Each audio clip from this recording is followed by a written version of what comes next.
أعوذ بالله من الشيطان الرجيم. بسم الله الرحمن الرحيم.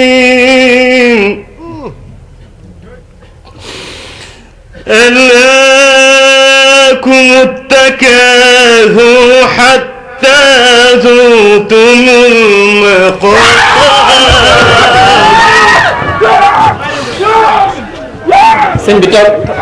كلا سوف تعلمون ثم كلا سوف تعلمون كلا لو تعلمون علم اليقين لترون الجحيم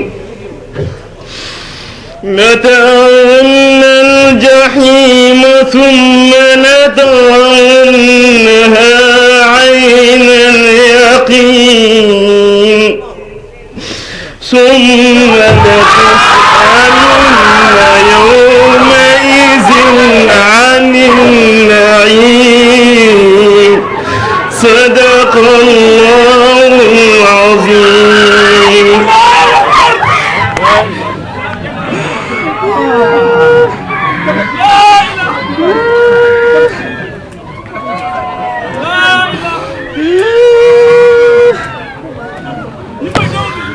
may sant sëñ Ahmadou Mbacké bu baax yàlla na fi yàlla yàggal nga ànd ak wër li tax ma jàng alxuraan dama dëkk Mauritanie juddoo fa yaroo fa sunu village yëpp ñu xam ne si alxuraanu karim dañ lay jàng alxuraan ba nga mokkal ka ñu jàng la téere xam ni ba nga mokkal ko ñu bàyyi la du am benn jeexital si yow. sëñ Ahmadou Mbacké mii mooy defar nit barki sëñ Tuubaa moom mooy defar nit. wallahi alazim magal 2009 laa njëkk gis vidéo am magal 2009 laa gis vidéo am si sëñ Mamadou bu nekk Canada wax jeexitalam boobu muy wax si moom laa ko njëkk dégg. yàlla na fi yàlla yàggal bu baax di ñaan bu baax nga dimbali ma ba Mauritanie gépp ànd di ñëw fii ànd ak man may def ay convoi nit ñëpp may sant bu baax di tuub bu baax si kàddu yi.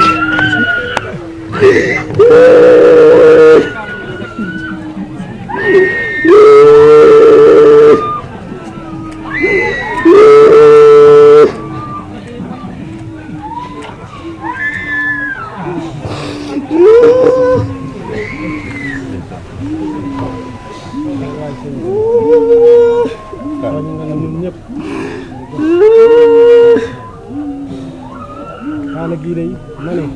sëñ Dëri kaala gii day bis boo génnee adduna nañ la ko nañ jiitu ci sa yaram.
bàyyi leen xam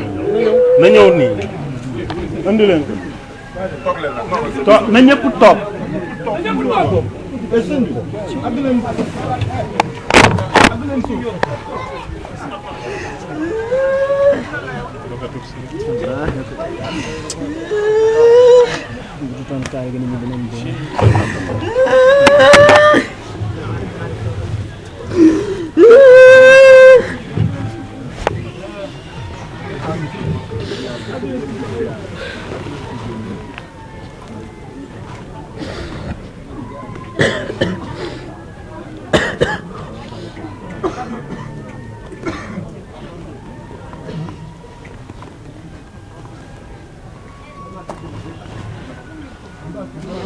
kaala ba mën a joxe sama mbubb ma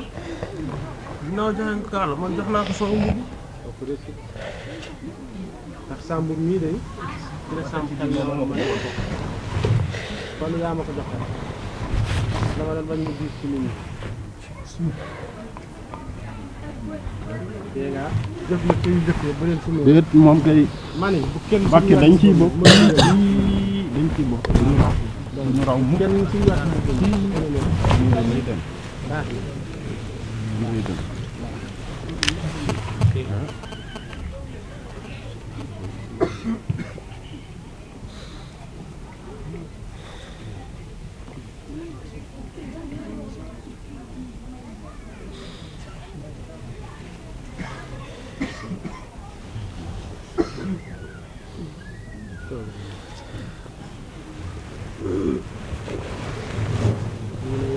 أعوذ بالله من الشيطان الرجيم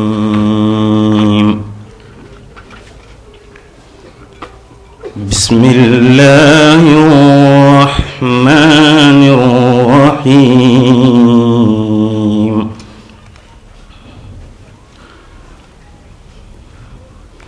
والفجر وليال عشر وشفع والوتر والليل إذا يسري هل في ذلك قسم لذي حجر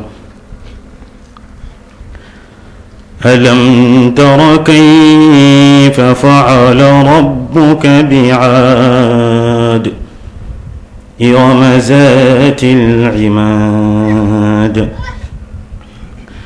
التي لم يخلق مثلها في البلاد وثمود الذين جابوا الصخر بالواد وفرعون ذي الأوتاد الذين طغوا في البلاد فأكثروا فيها الفساد فصب عليهم ربك صوت عذاب إن ربك لبالمرصاد